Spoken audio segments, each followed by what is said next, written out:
Nangangamba ang libu-libong mga mangingisda sa lalawigan ng Palawan at sa lungsod ng Puerto Princesa na hindi makatanggap ng fuel subsidy mula sa Bureau of Fisheries and Aquatic Resources o BFAR.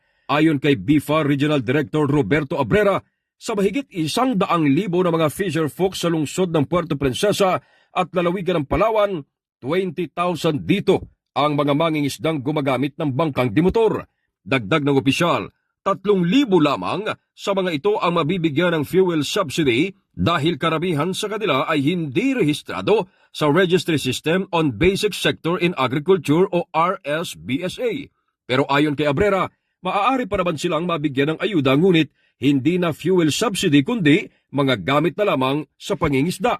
Limitado lang kasi ang inilaang pondo ng DA para sa BFAR para sa fuel subsidy. Samantala, ang nagkakahalagang 3,000 pesos na matatanggap ng mga mangingisda ay hindi cash kundi sa pamamagitan ng krudo at gasolina.